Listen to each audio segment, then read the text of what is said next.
Now the next topic is excess pressure inside a drop.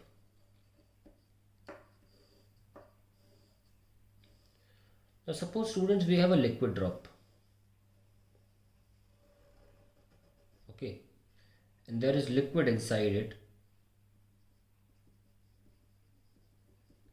Now we know that due to the property of surface tension, the liquid always wants to occupy a smaller area.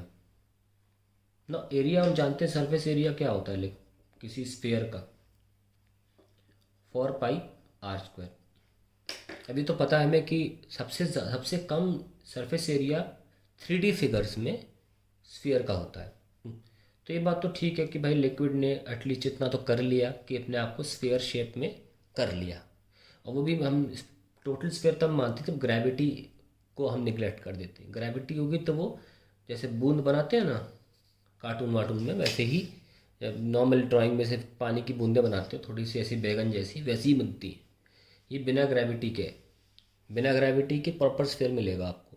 Anyways, तो liquid ने चलो इतना काम तो कर लिया, अपने आप को स्फीयर के शेप में कर लिया, वेरी गुड। लेकिन अब स्फीयर के शेप में करने के बाद भी वो अपने साइज़ को फिर छोटा करने की कोशिश करता है, मतलब और छोटा करने की कोशिश करता है। कैसे करेगा? रेडियस को कम करके, तो सरफेस एरिया कम होगा। तो वो कोशिश करता है अपने एरिया को कम करने की, ड्यू टू विच, तो लिख लेते हैं इस बात को, the liquid in order to minimize its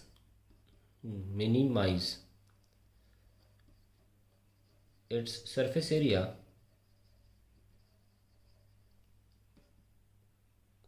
due to the property of surface tension, the property of surface tension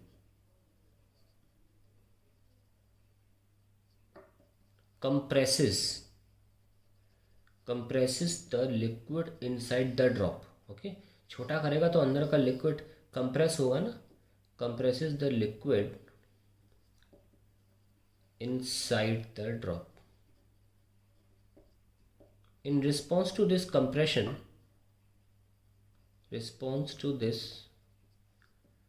compression a pressure is developed inside the drop। Pressure is developed inside drop in direction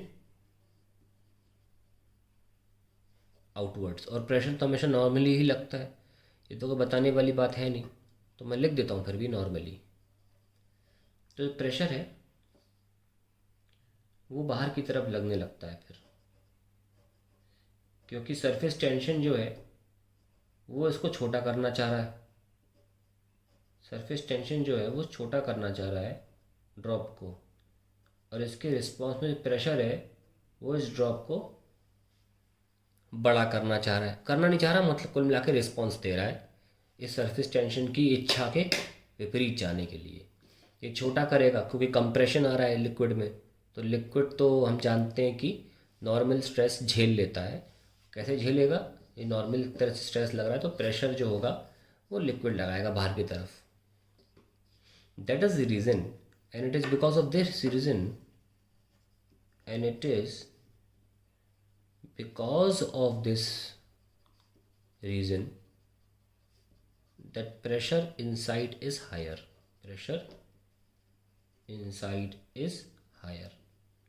तो ध्यान रहे, कोई आपसे बोलेगा ना अगर कि अंदर प्रेशर हायर क्यों होता है, आप एक रीज़न दोगे, सरफेस टेंशन लिक्विड ड्रॉप को छोटा करना चाह रहा है अपना सरफेस एरिया को घटाने का कारण की वजह से, जिसकी वजह से अंदर का लिक्विड कंप्रेशन महसूस करता है और रिस्पॉन्स में प्रेशर लगाता है बाहर, तो अंदर ज़्यादा प्रेशर हो जाता है इसीलिए।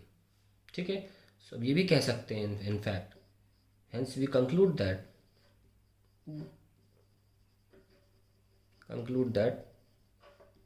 pressure is always higher on the concave side। On the concave side.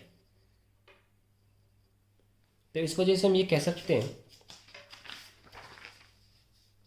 कि जब भी कॉनकेव साइड से आप बात करेंगे प्रेशर हायर होगा। फिर चाहे वो मेनिस्कस की बात कर लें, अगर से मेनिस्कस है इस तरीके का, ये मान लीजिए ए पॉइंट है, ये बी पॉइंट, प्रेशर ए पर ज़्यादा होगा बी से, ठीक है। अगर उल्टा मेनिस्कस लें तो साबित तो कर दिया ना हमने, ये पॉइंट ए, ये पॉइंट बी, अब बोलेंगे प्रेशर भी ज़्यादा होगा ए से। तो हमेशा कॉनकेव साइड कैसे, ये कॉनकेव है, यहाँ के लिए अगर आई आपकी ऑब्जर्वर की आई यहाँ है तो ये ऐसा कॉनकेव हो जाता है। हमेशा कॉनकेव साइड प्रेशर हायर ही रहेगा, इसीलिए फूला भी हुआ एक तरह से माना जा सकता है कि फूला क्यों हुआ है कि नहीं। तो आप देख सकते हैं कि liquid in order to minimise it surface area due to property of surface tension compresses the liquid inside the drop. In response to this compression, a pressure is developed inside the drop in direction outwards.